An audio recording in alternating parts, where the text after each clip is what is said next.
आज हम लोग ऑडिट का एक न्यू चैप्टर स्टार्ट कर रहे हैं जिसका नाम है कंपनी ऑडिट, जो हम लोग एग्जाम में 15 मार्क्स का आने वाला है। इस चैप्टर को अगर हम लोग अच्छा तरीके से कवर अप कर सकते हैं तो सबसे ज़्यादा अगर किसी चैप्टर से मार्क्स मिलने वाला है, उस चैप्टर का नाम है कंपनी ऑडिट। एक ऐसा चैप्टर है जो सिर्फ और सिर्फ प्रोविजन से रिलेटेड है। अगर आप ढंग से इसको कर लेते हैं, समझ लेते हैं, तो 15 में 15 यहाँ पर मिलता है। यहाँ पर कोई भी इस चैप्टर में मार्क्स डिडक्ट नहीं किया जाता है। इस चैप्टर को समझने के लिए हम लोग को कोई भी ऐसे का जरूरत नहीं करने वाला है। ऐसे का मतलब सर स्टैंडर्ड ऑन ऑडिटिंग। अगर आपको कोई भी स्टैंडर्ड ऑडिटिंग पता नहीं है फिर भी ये चैप्टर आपको समझ में आएगा, बशर्ते एक कंडीशन है, आपको इंट्रोडक्शन का क्लास आना चाहिए। इंट्रोडक्शन का मतलब इंट्रोडक्शन टू ऑडिट का फर्स्ट क्लास का वीडियो यूट्यूब पर लिंक दिया गया है, आप लोग वहाँ से देख लीजिए, तभी आपको समझ में आएगा। अदरवाइज मैं जितना भी समझाऊंगा आपको कुछ भी समझ में आने वाला नहीं है। चलिए शुरुआत करते हैं इस चैप्टर को। हम लोग समझेंगे कंपनी ऑडिट में कि कंपनी का ऑडिट बताइए तो कंपलसरी होता है कि ऑप्शनल होता है? कंपलसरी। अर्थात एक कंपनी को ऑडिट करना कंपलसरी है, चाहे टर्नओवर कितना भी हो, प्रॉफिट हो चाहे लॉस हो, इससे हमको कोई भी फर्क नहीं पड़ता है।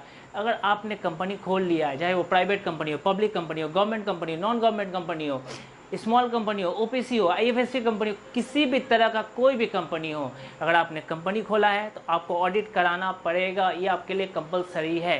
तो एक बात बताइए, अगर ऑडिट कराना कंपलसरी है तो ऑडिट कराने के लिए हम लोग अपॉइंट किसको करते हैं? कौन करता है auditing? Who conduct the audit? Audit is conducted by the auditor who pass relevant exam conducted by the ICI. अर्थात क्या है, एक ऑडिट को सिर्फ ऑडिटर कर सकता है। ऑडिटर मीन्स चार्टर्ड अकाउंटेंट, जो इंस्टीट्यूट ऑफ चार्टर्ड अकाउंटेंट्स द्वारा जो रिलेवेंट एग्जाम कराया जाता है, जो कंडक्ट होता है, उसको पास करके आया होगा, वो क्या करेगा? हम लोग का ऑडिट। और वो ऑडिटर क्या होना चाहिए? इंडिपेंडेंट होना चाहिए, और जिसके पास सर्टिफिकेट ऑफ प्रैक्टिस होना चाहिए। अर्थात जिस ऑडिटर के पास सर्टिफिकेट ऑफ प्रैक्टिस है, डैट मीन्स कॉप है, और वो इंडिपेंडेंट है, क्वालिफाइड सीए है, वो हम लोग को क्या करेगा? ऑडिट करेगा। तो ये कौन सा ऑडिट पढ़ने जा रहे हैं? बहुत तरह का ऑडिट होता है ना। पार्टनरशिप फर्म का ऑडिट होता है, एसोसिएशन ऑफ पर्सन का होता है, बॉडी ऑफ इंडिविजुअल का होता है, लोकल अथॉरिटी का होता है, सेंट्रल गवर्नमेंट का होता है, स्टेट गवर्नमेंट का होता है। लेकिन ये सब अभी हम कुछ भी पढ़ने वाले नहीं है। हम सिर्फ कौन सा ऑडिट पढ़ेंगे? Company audit. मतलब कंपनी का अगर ऑडिट करना है, किसी कंपनी को अपना ऑडिट कराना है, किससे? ऑडिटर से। कौन सा ऑडिटर? Qualified chartered accountant. तो उसको अपॉइंट करने कैसे करेगा? तो उसका अपॉइंट करने के लिए एक ऑडिटर को कुछ तो प्रोसेस है ना, कि अपने आप ऑडिटर आ जाएगा, ऐसा नहीं होता।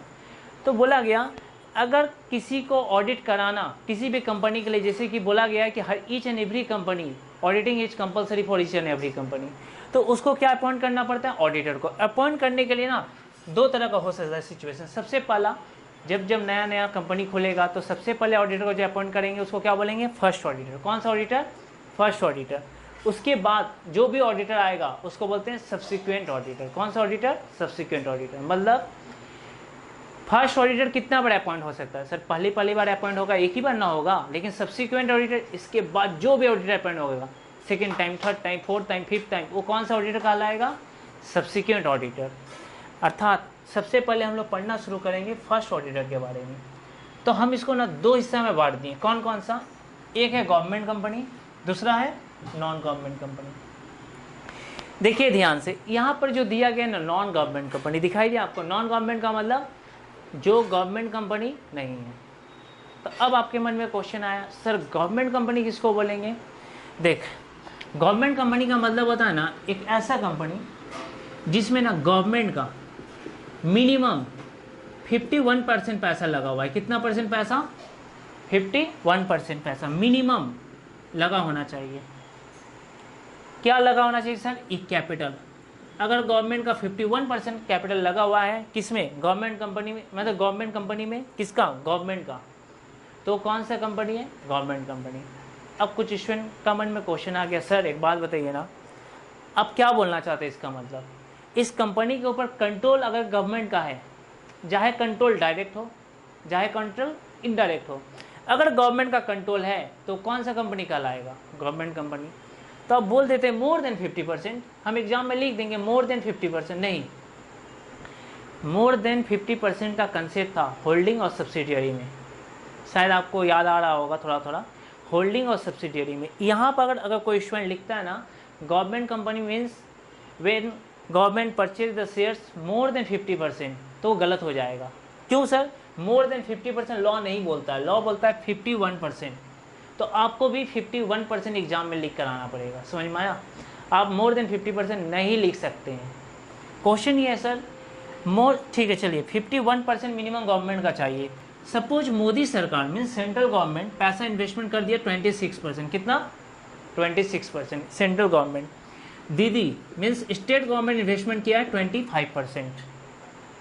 एक कंपनी है जिसमें सेंट्रल गवर्नमेंट का कितना पैसा लगा है? 26%। स्टेट गवर्नमेंट का कितना? 25%। क्या ये गवर्नमेंट कंपनी है? यस और नो? मेरा क्वेश्चन सिर्फ इतना है भाई, अगर गवर्नमेंट का पैसा इसमें 51% लगा हुआ है तो ये गवर्नमेंट कंपनी है, नहीं लगा है तो नहीं है। गवर्नमेंट मीन्स स्टेट गवर्नमेंट भी हो सकता है, सेंट्रल गवर्नमेंट भी हो सकता है। क्या है? इन दोनों को मिलाकर देखो तो 51% हो गया। यस, मीन्स ये गवर्नमेंट कंपनी है। बहुत अच्छा सर, लेकिन सपोज मान लीजिए योगी सरकार का, यूपी गवर्नमेंट का मतलब हुआ ना, यूपी मतलब समझ में आया ना, यूपी गवर्नमेंट का। सर यूपी गवर्नमेंट का कितना लगा हुआ है? मान ले भाई 30% लगा हुआ है। हम लोग का ना वेस्ट बंगाल गवर्नमेंट, दीदी का पैसा लगा हुआ है सपोज 20%। तो क्या ये गवर्नमेंट कंपनी होगा? नहीं। लेकिन अगर 20 की जगह ना हम सिर्फ 21 को 21% कर देंगे ना, तब देखो तो जोड़ का कितना हो गया? 51%। यस, तो ये गवर्नमेंट कंपनी है। अर्थात मैं ये बोलना चाह रहा था बाबू, जरूरी नहीं है कि इसमें सेंट्रल गवर्नमेंट का ही पैसा लगा हो, ऐसा कोई जरूरी नहीं है। गवर्नमेंट मीन्स स्टेट गवर्नमेंट का भी पैसा चलेगा, सेंट्रल का भी चलेगा, दोनों मिला के इन्वेस्टमेंट करेगा तब भी चलेगा। जैसे कि सपोज सेंट्रल गवर्नमेंट का अकेले अगर 51% लगा रहेगा तब भी ये गवर्नमेंट कंपनी है। सिर्फ दीदी 51% इन्वेस्टमेंट कर देगी तब भी ये गवर्नमेंट कंपनी है। 2-3 स्टेट गवर्नमेंट आपस में मिलाकर इन्वेस्टमेंट करेगा 50% मिनिमम, तब भी ये गवर्नमेंट कंपनी है। यहाँ तक आपको समझ में आया? बहुत अच्छा। अब कुछ स्टूडेंट के मन में क्वेश्चन आया, सर सपोज मान लीजिए एक कंपनी है जिसका नाम है BSNL। आप लोगों को पता होगा BSNL कौन सा कंपनी है? गवर्नमेंट कंपनी है। तो सर करना क्या है उस BSNL में? देखो एक कंपनी आया जिसका नाम है एक्स लिमिटेड। हाँ, उसमें ना हम लोग की जो स्टेट गवर्नमेंट ने दीदी उसमें इन्वेस्टमेंट कर दी। सपोज दीदी इसमें इन्वेस्टमेंट करके रखी हुई है 30%। और एक कंपनी है ना BSNL, ये कौन सा कंपनी है सर? BSNL सबको पता है गवर्नमेंट कंपनी है। कौन इसको कंट्रोल करता है BSNL को? गवर्नमेंट। गवर्नमेंट जो बोलेगा वही BSNL काम करेगा। BSNL का पैसा लगा हुआ है सपोज मान ले 21%। क्वेश्चन ये है सर, अब ये बताइए एक्स लिमिटेड गवर्नमेंट कंपनी है क्या नहीं है? सिंपल सा क्वेश्चन है, एक्स लिमिटेड गवर्नमेंट कंपनी है कि नहीं है? बाबू हम बोले थे जहाँ पर सेंट्रल या स्टेट या सेंट्रल स्टेट दोनों को मिलाकर अगर 51% पैसा इन्वेस्टमेंट होता है तो वो गवर्नमेंट कंपनी है, कोई डाउट नहीं था। ठीक है, यहाँ स्टेट है, सेंट्रल है क्या? नहीं, सेंट्रल नहीं है। कौन सा कंपनी है सर? ये एक गवर्नमेंट कंपनी है खुद में, जो क्या की थी ना, ये गवर्नमेंट कंपनी इसमें इन्वेस्टमेंट कर दी है पैसा को। तो मैं ये बोलना चाहूँगा बाबू, मैं ये भी बोला था आपको, इस कंपनी में इन्वेस्टमेंट डायरेक्ट या इनडायरेक्ट। डायरेक्ट का मतलब होता है जब गवर्नमेंट खुद इसमें इन्वेस्टमेंट करे। इनडायरेक्ट का मतलब ये होता है ना कि गवर्नमेंट क्या की थी, BSNL को में इन्वेस्टमेंट करके रखी हुई थी पैसा। मतलब BSNL किसके कंट्रोल में चलता है? गवर्नमेंट का, सेंट्रल गवर्नमेंट के कंट्रोल में चलती है। अब एक बात बताइए, स्टेट गवर्नमेंट का भी पैसा लगा है, यहाँ पर किसका है? डायरेक्ट तो नहीं है लेकिन इनडायरेक्ट सेंट्रल गवर्नमेंट का पैसा लगा हुआ है। क्यों? ये सेंट्रल गवर्नमेंट के कंट्रोल में है। इनडायरेक्ट तो लगा है ना, डायरेक्ट हो चाहे इनडायरेक्ट हो, तो दोनों को मिलाकर कितना हो गया? 51%। मतलब सर कुछ भी हो जाए सर, BSNL को जो बोलेगा वही एक्स लिमिटेड में डिसीजन लेगा, स्टेट गवर्नमेंट जो चाहेगा वही कहाँ डिसीजन लेगा? एक्स लिमिटेड में। मतलब डायरेक्ट हो चाहे इनडायरेक्ट हो, इसको कंट्रोल कौन करने वाला है? गवर्नमेंट। मतलब ये कौन सा कंपनी है? गवर्नमेंट कंपनी है। जैसे कि आपको और ज़्यादा क्लियर कर देते हैं सर, सपोज मान लीजिए एक्स लिमिटेड में ना सिर्फ BSNL इन्वेस्टमेंट कर देता 55%, अकेला BSNL और कोई नहीं करता। तो मैं बोलना चाहूँगा बाबू, BSNL में ना गवर्नमेंट का पैसा लगा हुआ है। मतलब कौन कंट्रोल करता है BSNL को? गवर्नमेंट। अब BSNL जो डिसीजन लेगा वही तो इसमें फुलफिल होगा ना, यस और नो? इसका मतलब ये इनडायरेक्ट कंट्रोल किसका है इस कंपनी में, गवर्नमेंट का है। देख भाई BSNL का कंट्रोल है, इसका मतलब इनडायरेक्ट गवर्नमेंट का कंट्रोल है। मतलब ये भी कंपनी कौन सा कंपनी कहलाएगा, गवर्नमेंट कंपनी। मतलब जहाँ सेंट्रल गवर्नमेंट का पैसा हो, स्टेट गवर्नमेंट का पैसा हो, चाहे वो डायरेक्ट कंट्रोल हो चाहे इनडायरेक्ट कंट्रोल हो, वो कौन सा कंपनी कहलाएगा, गवर्नमेंट कंपनी। सिर्फ मिनिमम 51% पैसा इन्वेस्टमेंट होना चाहिए। बहुत अच्छा। इसका मतलब सर जो इस कैटेगरी में नहीं आता, जो गवर्नमेंट कंपनी नहीं होता है, नहीं है, वो सारा का सारा कौन सा कंपनी है, नॉन गवर्नमेंट कंपनी है। मतलब जैसे private company, public, Reliance, Tata, Airtel, Vodafone, ये सब नॉन गवर्नमेंट कंपनी है। ये लोग अपना ऑडिटर को कैसे अपॉइंट करेगा, इसके लिए एक अंडर सेक्शन है। कौन सा अंडर सेक्शन है, 139, और ये क्या है, सब सेक्शन। कौन सा सब सेक्शन, 6। देखो हम लोगों को टोटल पढ़ना अंडर सेक्शन 139 से लेकर 148। तो अभी हम जस्ट स्टार्ट किए हैं, तो स्टार्ट कहाँ से कहानी हुआ, कंपनी का तो ऑडिटर करेगा ना, तो ऑडिटर से स्टार्ट हुआ। तो पहला अंडर सेक्शन कहाँ से शुरू हुआ, 139 से। तो 139 का सबसे पहला सब सेक्शन कौन सा है, सबसे पहला सब सेक्शन है 6 बोलता है नॉन गवर्नमेंट कंपनी के बारे में। ये ऑडिटर उस दिन अपॉइंट करेगा ना जिसको बोलते हैं डेट ऑफ इनकॉर्पोरेशन। नाम सुना है, इनकॉर्पोरेशन, या तो बगल में लिख लो बाबू रजिस्ट्रेशन। जब ये कंपनी रजिस्टर्ड हुआ है, वहाँ से लेकर जिस दिन रजिस्ट्रेशन हुआ है वहाँ से लेकर 30 दिन के अंदर, कितना दिन के अंदर, 30 दिन के अंदर ये ड्यूटी है बोर्ड ऑफ डायरेक्टर का। किसका, BOD। BOD मीन्स जो कंपनी को मैनेज करता है, मैनेजमेंट करता है, मीन्स बोर्ड ऑफ डायरेक्टर का, कि 30 दिन के अंदर किसको अपॉइंट कर लेगा, ऑडिटर को। समझ में आया। लेकिन सर मान लीजिए किसी कारण बस बोर्ड ऑफ डायरेक्टर अपॉइंट नहीं कर पाया, फेल हो गया अपॉइंट करने में, तब क्या होगा। देख भाई बोर्ड ऑफ डायरेक्टर अपॉइंट करता है बोर्ड मीटिंग में, अगर ये अपॉइंट नहीं कर पाया, यहाँ से लेकर मीन्स देख भाई 90 दिन का टाइम मिलेगा। कितना दिन का, 90 दिन का। कहाँ से, यहाँ से, जहाँ से रजिस्ट्रेशन हुआ था ना, वहाँ से 90 दिन का टाइम मिलने वाला है। मतलब ठीक है सर, मतलब हम बोल सकते हैं नेक्स्ट 60 डेज। तो वैसे मत बोलना। First auditor appointment by the board of director with in 30 days. if board of director fails to appoint first auditor then appointed by the shareholder। कौन अपॉइंट करेगा तब, शेयर होल्डर। कब, विद इन 90 डेज। कितना दिन के अंदर, 90 days from the date of incorporation of the company. मतलब sir ये 30 दिन भी जो काउंट होगा ना बाबू, ये 30 दिन ये भी इनकॉर्पोरेशन से काउंट होगा, जो बोर्ड ऑफ डायरेक्टर अपॉइंट करेगा। और ये जो 90 दिन भी काउंट होगा ना, ये भी इनकॉर्पोरेशन से काउंट होने वाला है। समझ में आया। तो एग्जाम में लिखना पड़ेगा कब से, from the date of incorporation से। ठीक है सर। अगर मान लीजिए, अच्छा शेयर होल्डर जो अपॉइंट करेगा कौन सी मीटिंग में करेगा, तुम एक बात बता, पढ़ा था ना, extra ordinary general meeting, annual general meeting. एक बात बता, कंपनी आज स्टार्ट हुआ है, कंपनी स्टार्ट होने के AGM कम होता है, साल में एक बार। तो अभी AGM आ गया नहीं ना, अभी तो AGM आने में बहुत टाइम लगेगा ना। तो कौन सी मीटिंग में अपॉइंट करेगा, अभी तो AGM होने में बहुत टाइम है, एनुअल जनरल मीटिंग। तो शेयर होल्डर अपॉइंट करेगा कहाँ पर, in extraordinary general meeting, EGM। किसको अपॉइंट करेगा, ऑडिटर को। फिर आपके मन में क्वेश्चन आया होगा, सर मान लीजिए बोर्ड ऑफ डायरेक्टर 30 दिन के अंदर अपॉइंट नहीं कर पाए, शेयर होल्डर्स भी फेल्ड हो गया, अब क्या होगा। ये दोनों अगर फेल्ड हो जाएगा ना, तो अब अपॉइंट करेगा सेंट्रल गवर्नमेंट। कौन अपॉइंट करेगा, सेंट्रल गवर्नमेंट, एक रीजनेबल टाइम में।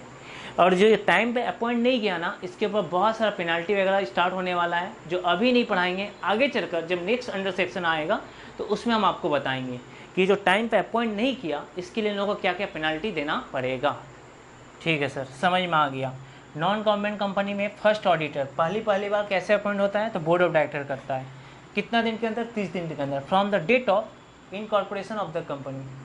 लेकिन बोर्ड ऑफ डायरेक्टर फेल हो जाएगा तो कौन, shareholder, within 90 days from the date of incorporation of the company. अब देख स्टूडेंट क्या करता है ना बाबू, एग्जाम में जाकर ये तो ठीक लिख देगा 30 दिन, यहाँ भी ठीक लिखेगा 90 दिन। गलती पता है कहाँ तुम लोग कर देगा, ये लिखने भूल जाएगा ना, from the date of incorporation of the company. मैंने कंपनी का बर्थडे से लेकर 30 दिन के अंदर, कंपनी का बर्थडे से लेकर 90 दिन के अंदर, वहाँ पर आपका मार्क्स डिडक्ट कर लिया जाएगा। कब से बताना पड़ेगा ना एग्जामिनर को। ठीक है सर, गवर्नमेंट कंपनी में क्या होता है, देख इसका अंडर सेक्शन कितना था, 6 था, सॉरी सब सेक्शन कितना था, 6, इसका सब सेक्शन कितना है, 7, इसके बाद आया। देख गवर्नमेंट कंपनी जो होता है ना, गवर्नमेंट कंपनी में बोला गया, गवर्नमेंट कंपनी का जो ऑडिटर होता है, ऑडिटर, इसको कौन अपॉइंट करेगा? तो बोला गया CNAG। कौन? CNAG। सर ये कौन है? Controller and auditor general of India. अगर आप कभी हिंदी न्यूज़ चैनल देखे होंगे तो वहाँ पर कैग बोल रहा होगा, कैग। और इंग्लिश, अंग्रेजी अगर कोई न्यूज़ चैनल देखे होंगे, इंग्लिश न्यूज़, तो उसमें बोला होगा CNAG। ये करेक्ट है, CNAG। कैग मत बोलना बाबू, CNAG। ये कौन होता है सर? CNAG क्या करता है ना, गवर्नमेंट कंपनी का ऑडिट नहीं करता है। अगर तुम लोगों को कोई बोला होगा तो गलत पढ़ाया होगा। गवर्नमेंट कंपनी के लिए ऑडिटर को अपॉइंट करता है, ये अपॉइंट करेगा। ये गवर्नमेंट कंपनी का ऑडिट नहीं करेगा। जिससे कुछ नाम बताएं सर, बताएं ना भाई। BSNL एक गवर्नमेंट कंपनी है, उसका ऑडिट CNAG नहीं करेगा, उसका ऑडिटर का अपॉइंट करेगा। कितना दिन के अंदर? तो बोलेंगे फिर sir from the date of registration या तो date of incorporation of the company, वहाँ से लेकर यहाँ से लेकर 60 दिन के अंदर। कितना दिन के अंदर बाबू? 60 दिन के अंदर। From the date of incorporation, 60 दिन के अंदर कौन अपॉइंट करेगा? CNAG। तो सर CNAG गवर्नमेंट कंपनी का ऑडिट नहीं करता है ना, एकदम नहीं करता है, वो ऑडिटर का अपॉइंट करता है। तो सर CNAG किसका ऑडिट करता है? सेंट्रल गवर्नमेंट का नाम सुना है ना, मोदी सरकार। जिससे अभी मोदी सरकार हम लोगों का सेंट्रल गवर्नमेंट, मोदी सरकार जो स्कीम लेके आ रहा है, कुछ भी लेके आया, या उसका जो खर्चा है, जो इनकम है गवर्नमेंट का, कहाँ कहाँ इन्वेस्टमेंट किया, उसका सारा हिसाब किताब का साक्षात ऑडिट CNAG करेगा। जितना स्टेट गवर्नमेंट है, जैसे कि दीदी, कहाँ कहाँ पैसा को इन्वेस्टमेंट किए, गरीबों के लिए कहाँ कहाँ यूज हुआ, कौन कौन सा स्कीम आया, उन लोगों का साक्षात ऑडिट कौन करेगा? CNAG। अपॉइंट नहीं करेगा, उन लोगों का ये ऑडिट करने वाला है। लोकल अथॉरिटी, म्यूनसिपालिटी, उन लोगों का ऑडिट कौन करेगा? CNAG। अपॉइंट नहीं, ये करता है ऑडिट। और यही वो ऐसा है जो ना, जितना घोटाला हुआ था, कॉमनवेल्थ गेम का घोटाला हो, चाहे कोयला का घोटाला हो, कोई हेलीकॉप्टर घोटाला हो, ये सारा घोटाला को पकड़ा कौन? CNAG। मतलब सर ये कौन है? आगे चल के हम आपको पढ़ाएंगे, हमारे सिलेबस में आएगा थोड़ा सा। ये इंडिपेंडेंट ऑडिट ये भी करता है, पूरा इंडिपेंडेंट होता है। तो ये अपॉइंट नहीं, मतलब ये central government, state government, local authority के साक्षात ऑडिट करेगा, लेकिन गवर्नमेंट कंपनी का ये ऑडिट नहीं करेगा। उसका क्या करेगा? ऑडिटर को अपॉइंट करेगा। ठीक है सर, मान लीजिए ये भी फेल हो गया, तो हम बोलेंगे भाई बोर्ड ऑफ डायरेक्टर। इसके बाद सर कितना दिन के अंदर? 30 दिन के अंदर। क्वेश्चन ये है सर, इसको टाइम मिला 60 दिन, इसको टाइम मिला 30 दिन, ये कैसे संभव है? तो हम यहाँ पर बोलेंगे ना, लो ऐसे बोलेंगे, ये फेल हो जाएगा तो नेक्स्ट 30 डेज, मतलब जब 60 दिन बीत जाएगा, अपॉइंट नहीं करेगा CNAG, तो कितना दिन? 30 दिन। और याद रखना, इस चैप्टर में जहाँ जहाँ बोर्ड ऑफ डायरेक्टर आएगा वहाँ 30 दिन होने वाला है। देख लो, चेक कर लो, जहाँ जहाँ बोर्ड ऑफ डायरेक्टर आएगा कंपनी ऑडिट में वहाँ कितना दिन आने वाला है? 30 दिन। मतलब सर बोर्ड ऑफ डायरेक्टर जहाँ दिखाई देगा 30 डेज, झमेला ख़त्म। सर लेकिन बोर्ड ऑफ डायरेक्टर भी फेल्ड हो गया, ये भी अपॉइंट नहीं कर पाया। अब बताइए कि अपॉइंट कौन करेगा? उस सिचुएशन में बाबू शेयर होल्डर अपॉइंट करेगा। कौन करेगा? Share holder. कितना दिन के अंदर? ले भाई नेक्स्ट 60 डेज। कहाँ पर? लो ना, इन EGM, extra ordinary general meeting में। बस सर शेयर होल्डर से फेल हो गया। भाई ऐसा तो नहीं होगा, पहला बात तो CNAG ही अपॉइंट कर डालता है, फिर भी ऐसा हो गया तो सेंट्रल गवर्नमेंट अपॉइंट करेगा ऑडिटर को। और कौन करेगा? एक रीजनेबल टाइम में, और जो पेनल्टी वगैरह रहेगा वो रूल्स लागू होगा यहाँ पर। पहली बार कंपनी में अगर कोई ऑडिटर को अपॉइंट करेगा, कौन सा? नॉन गवर्नमेंट कंपनी, उसका अंडर सेक्शन कितना है? 139 सब सेक्शन 6। 139 सब सेक्शन 6 किसके लिए बना? नॉन गवर्नमेंट कंपनी के लिए बना। कौन सा ऑडिटर के लिए? फर्स्ट ऑडिटर के लिए बना। कब अपॉइंट किया जाएगा? From the date of incorporation से 30 दिन के अंदर। कौन करेगा? Board of director. Board of director fail होगा तो कौन?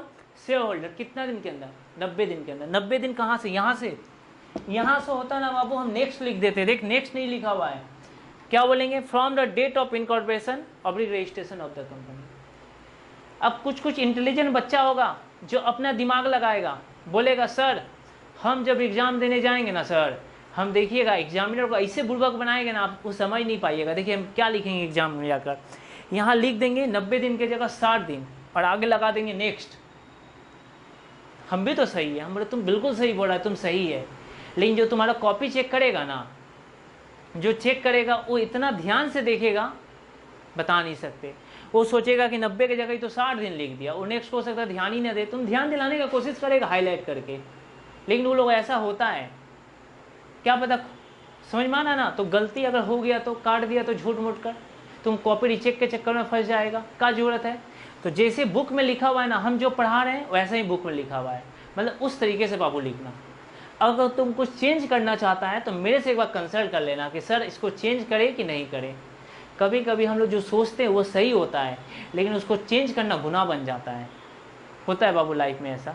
तुम जो बोर्ड है वो भी सही है, लेकिन हम मना कर रहे हैं, कारण है उसके पीछे। गवर्नमेंट कंपनी का बताओ, अंडर सेक्शन बोलो 139 सब सेक्शन 7। सबसे पहली बार गवर्नमेंट कंपनी का ऑडिट के लिए ऑडिटर कौन अपॉइंट करेगा? CNAG। कितना दिन के अंदर? 60 दिन के अंदर, from the date of incorporation of the company. CNAG fail हो जाएगा तो 30 दिन के अंदर, लेकिन यहाँ पर नेक्स्ट लगेगा। नेक्स्ट कौन अपॉइंट करेगा? Board of director. कहाँ पर? बोर्ड मीटिंग में। ये भी फेल हो जाएगा तो शेयर होल्डर, नेक्स्ट 60 डेज के अंदर। कौन सा मीटिंग? EGM। ये भी फेल हो जाएगा तो बोले ना सेंट्रल गवर्नमेंट। वाओ, हम लोग का फर्स्ट ऑडिटर का काम खत्म। अब स्टार्ट करते हैं सब्सिक्वेंट ऑडिटर। पहली बार ऑडिटर का काम खत्म कर चुके हैं, अब स्टार्ट करने जा रहे हैं सब्सिक्वेंट ऑडिटर। चलो शुरुआत करते हैं सब्सिक्वेंट ऑडिटर का। देख भाई, सब्सिक्वेंट ऑडिटर जो है, इसका जहाँ तक कहानी आने वाला है सब्सिक्वेंट ऑडिटर का, इसका अंडर सेक्शन है 139 सब सेक्शन 1। कितना? Sub section 1। इसका सर 139 सब सेक्शन 5। ठीक है। एक इसका है सर, ये है नॉन गवर्नमेंट कंपनी। ये कौन है? Government company.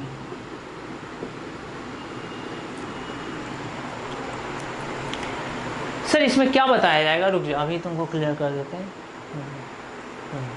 देख, इसमें बताने वाला है ना, पहला ऑडिटर का काम खत्म हो चुका है, अब स्टार्ट करने वाले हैं सब्सिक्वेंट ऑडिटर। तो एक बात बता दे, पहली बार जब ऑडिटर को अपॉइंट किया गया था, जब ऑडिटर को लाया गया था, वो ऑडिटर कब तक रहेगा? तो हम बोलेंगे जो फर्स्ट ऑडिटर को अपॉइंट किया गया था ना बाबू, यहाँ पर फर्स्ट ऑडिटर को ये रहेगा till the conclusion of first AGM। कब तक रहेगा बाबू ये? First AGM। जब तक फर्स्ट AGM का दिन नहीं आ जाता तब तक ये ऑडिटर रहेगा। कौन सा ऑडिटर? First auditor. उस समय जो अपॉइंट किए थे, जिस दिन AGM खत्म होगा उस दिन इसका भी कहानी खत्म हो जाएगा। मतलब सर अगर मान लीजिए सपोज आप मान लीजिए इस ऑडिटर को हम फिर से रीअपॉइंट करना चाहते हैं, तो क्या कर सकते हैं? बोले हाँ भाई कर सकता है, तुम इसको भी रीअपॉइंट कर सकता है, एक दूसरा नया भी ऑडिटर को ला सकता है। ये तुम्हारे इच्छा के ऊपर डिपेंड करेगा कि तुम इसी ऑडिटर को फिर से रीअपॉइंट करना चाहता है कि नया दूसरा ऑडिटर को लेकर आना चाहता है। समझ में आया? यस और नो? आशा करते हैं आ गया होगा। तो देख, इसको रीअपॉइंट करना है या दूसरे ऑडिटर को अपॉइंट करना है, अनदर ऑडिटर को। समझ में आया? जो भी हो, फर्स्ट AGM के बाद जो भी ऑडिटर आएगा वो कहलाएगा मेरा कौन सा auditor? Subsequent auditor. Subsequent auditor non government company में शुरुआत करते हैं। सबसे वाला अंडर सेक्शन किससे स्टार्ट होगा? 139 सबसेक्शन 1। अब आपके मन में क्वेश्चन आ गया होगा कि सर एक बात बताइए, फर्स्ट ऑडिटर का कहानी शुरुआत हुआ होगा तो अंडर सबसेक्शन 1 से करता, सबसेक्शन 1 से करता, ऐसे उल्टा पुल्टा अंडर सेक्शन क्यों हो गया? सच बता रहे भाई, जब कंपनी एक्ट 2013 आया था ना, जो भी जैसे भी करके बोला हड़बड़ा के जो भी कर दिया, अच्छा लाया, बहुत अच्छा लेके आया। तो कहीं ना वो लोग अंडर सेक्शन को मतलब लिखने के चक्कर में वो लोग पहले ना, क्या तुमको पता है, सब्सिक्वेंट ऑडिटर के बारे में लिख दिया और फर्स्ट ऑडिटर के बारे में लिखने ही भूल गया। तो फिर उसको याद आया फर्स्ट ऑडिटर के बारे में लिखना है, तो बस सबसेक्शन चेंज हुआ वहाँ पर। मतलब ऐसा वो लोग थोड़ा गलती कर चुका है, जिसका भुगतान हम लोग को भुगतना पड़ेगा। कैसे? याद करना पड़ेगा ना। जब तक तुम ये सारा चीज़ याद नहीं करेगा अंडर सेक्शन को, तो फुल मार्क्स कैसे मिलेगा? ये आपको रट लेना पड़ेगा दिमाग के अंदर। फर्स्ट ऑडिटर का अंडर सेक्शन कितना था? 139 सबसेक्शन 6 नॉन गवर्नमेंट कंपनी के लिए, 139 सबसेक्शन 7 गवर्नमेंट कंपनी के लिए फर्स्ट ऑडिटर का। सब्सिक्वेंट का क्या है? 139 सबसेक्शन 1 कौन सा company? Non government company. Sir ये कैसे अपॉइंट करेगा non government company subsequent auditor को? बाबू इस बार जो अपॉइंट किया जाएगा ना ऑडिटर वो अपॉइंट होगा AGM में। कहाँ पर अपॉइंट होगा? AGM। समझ में आता है? एनुअल जनरल मीटिंग बोले ना, जो पहला एनुअल जनरल मीटिंग आएगा पहली बार, वहाँ पर अपॉइंट होगा। सर कैसे अपॉइंट होगा? OR in GM। OR in GM समझ में आता है? OR in GM जीएम का मतलब हुआ जनरल मीटिंग। भाई जनरल मीटिंग में बहुत सारा आ जाएगा, या लेना ओ आर इन एजीएम लिख ले, कोई दिक्कत नहीं है। क्या पास कर ले भाई, ले क्या पास करना पड़े, ओ आर। ओ आर का फुल फॉर्म क्या था, याद कर। ओ आर का फुल फॉर्म होता था ऑर्डिनरी रिसोल्यूशन। हे भगवान, कुछ याद कर। ओ आर का मतलब कभी बाबू पढ़ा होगा। ओ आर का मतलब होता है ऑर्डिनरी रिसोल्यूशन, मतलब वोट इन फेवर। देख भाई मतलब ना फेवर में वोट चाहिए, फेवर कितना सर, मोर देन 50%। कितना चाहिए वोट, मोर देन 50%, मतलब vote in favour greater than vote in against.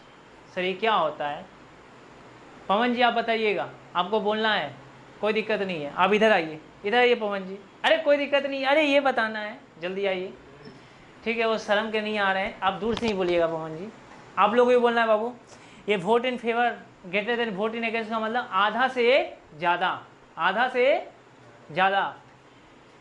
अगर 10 लोग है शेयर होल्डर, कितना लोग है, 10 लोग है, 10 लोग में मेजोरिटी कितना लोगों का चाहिए पवन जी, 10 लोग है, मेजोरिटी कितना लोगों का चाहिए, 6। 7 है तो 4 चाहिए। अरे कैसा मूर्ख है भाई, 7 10 में 6 और 11, हाँ ठीक है ठीक है, 7 में 4। अच्छा 10 लोग में कितना चाहिए था, 6। 11 में कितना चाहिए, 4। 11 में 4 चाहिए, 11 में वही और 7 लगभग 6 हो जाएगा। 11 में भी 6 चाहिए भाई, 7 कौन बोल रहा है भाई, 6 में हो जाएगा ना काम। तब 12 रहेगा तो 7, 12 में 7, 13 रहेगा तो 13 में भी 7 चलेगा। 13 में भी 7 चलेगा भाई, 14 रहेगा तो 14 रहेगा तो 8, 15 रहेगा तो 8, मतलब सर आधा से ज़्यादा। इसमें भी अगर तू लोग कन्फ्यूज है बाबू, ऑनलाइन का स्टूडेंट, हम क्या बोलें। वीडियो देखने के साथ ऑनलाइन का भी कोशिश किया कर, मत फील कर कि तुम घर पे क्लास कर रहा है। जो हम बोले साथ साथ बोलो, तब तुमको फीलिंग होगा। नहीं, ये तुमको अभी याद कर लेना है, घर पे और टाइम नहीं मिलने वाला है, नहीं मिलेगा। हम तुमको बता रहे हैं ना, तुम इतना प्रेशर में जिएगा, घर पे बहुत काम रहता है सबका, इसीलिए तुम अभी पढ़ ले जो पढ़ना है, ये ज़्यादा काम आएगा, उससे भी ज़्यादा। ठीक है सर, समझ गए। एक होता है ना भाई स्पेशल रिसोल्यूशन। कौन सा रिसोल्यूशन, स्पेशल। सर स्पेशल में कितना मेजोरिटी चाहिए, 75%। कितना परसेंट, 75% चाहिए। ये क्या होता है सर, बोले ना भाई 3 टाइम्स चाहिए फेवर में, कितना चाहिए, 3 टाइम्स। याद कीजिए आप लोगों का कंपनी लॉ में एक MCQ भी पूछा गया था। SR का मतलब क्या होता है, ले भाई 7, ये बोल ले, ये बोल ले, या तो 3/4। MCQ आया था, आप लोग भूल गए होंगे, याद कीजिए, आप ही लोग एग्जाम दे के आए थे, 3/4 में टिक किए थे। ये क्या होता है, स्पेशल रिसोल्यूशन। इसको तो सुपर रिसोल्यूशन बोलना चाहिए था, जबरदस्त है भाई, सुपर स्पेशल बोलना चाहिए था, मुझे ऐसा लगता है। मतलब सर स्पेशल रिसोल्यूशन में 3 टाइम, हाँ भाई 75% इतना मेजोरिटी चाहिए, लेकिन ऑडिटर का अपॉइंट करना है तो क्या पास करना पड़ेगा, ऐसा नहीं सिर्फ OR, ये पास करना भाई बहुत टफ होता है। बोला OR पास करके अब जिसको अपॉइंट करना है कर लीजिए, मतलब बहुत अच्छा कर लेंगे। OR कुछ याद आ रहा है, ठीक है सर कर लेंगे। इसके बाद सर ये कौन पास करेगा भाई, ये शेयर होल्डर पास करेगा। कौन, शेयर होल्डर, समझ में आ गया।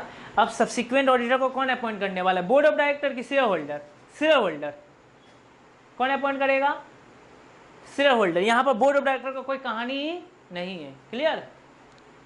ठीक है सर समझ गए। कब अपॉइंट करेगा बाबू, AGM एनुअल जनरल मीटिंग में अपॉइंट करेगा। ठीक है सर कर लेंगे अपॉइंटमेंट, कोई दिक्कत नहीं है। लेकिन ये ऑडिटर कब तक रहने वाला है भाई, एनुअल जनरल मीटिंग में मैं बोलूँगा बाबू till the conclusion of every 6th AGM। Sir इसका मतलब सर बताइए ना, एवरी 6th AGM का मतलब हुआ ना, देख भाई आप ऑडिटर को 2 साल के लिए अपॉइंट कर सकते हैं, 3 साल के लिए भी कर सकते हैं, लेकिन मैक्सिमम एक बार में 5 साल के लिए अपॉइंट कर सकते हैं। कितना साल के लिए, 5 साल के लिए, उससे ज़्यादा नहीं कर पाइएगा मीटिंग में। खूब ज़्यादा से ज़्यादा 5 साल के लिए ऑडिटर अपॉइंट होता है, उससे ज़्यादा नहीं हो सकता। Clear, very good, clear. तो सर मतलब सर एक बात बता भाई, पहला AGM चल रहा है ना, अभी से लेकर दूसरा एजीएम कितना साल हुआ? 1 साल। दूसरा से तीसरा 2 साल, तीसरा से चौथा 3 साल, चौथा से पांचवा 4 साल, पांचवा से छठवा 6 साल। अब एक स्टूडेंट बोला सर अब एवरी 6th एजीएम के जगह आप लिख देते ना till the conclusion of the 6th AGM. दिक्कत है भाई, हमको एवरी क्यों लिखना पड़ा पता है? ये एवरी क्यों लिखना पड़ा भाई? जब 6th एजीएम होगा मतलब 6th वाला एजीएम होगा तो फिर वहाँ भी तो कोई और ना तो कोई ऑडिटर को अपॉइंट करेंगे, तो वहाँ से लेके कब फिर 6 तक जाएंगे। मतलब एक ऑडिटर को हम लोग अपॉइंट 5 साल के लिए कर सकते हैं। कितना साल के लिए? 5 साल के लिए। ठीक है सर। गवर्नमेंट कंपनी में कौन करने वाला है सर? वही CNAG। कौन अपॉइंट करेगा? CNAG। कैसे सर? With in 180 days. कितना दिन के अंदर भाई? 180 दिन का टाइम मिलने वाला। कितना दिन का? 180 दिन का। सर कब तक लिए करेगा? 180 दिन सर कब तक? From the date of financial year. कौन से ईयर से? Financial year. फाइनेंशियल ईयर से 180 दिन के अंदर CNAG को अपॉइंट कर लेना पड़ेगा। CNAG अपॉइंट करेगा 180 दिन के अंदर from the date of commencement of financial year. ले भाई, डेट ऑफ कॉमेंसमेंट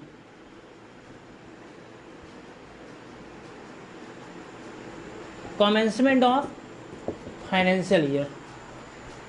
सर एक बात बताइए, जो ये नॉन गवर्नमेंट कंपनी है अगर अपॉइंट नहीं कर पाता, शेयर होल्डर एजीएम में नहीं करता तो मीटिंग एडजॉर्न हो जाता। मीटिंग क्या हो जाता? एडजॉर्न हो जाता, जब तक अपॉइंट नहीं करेगा।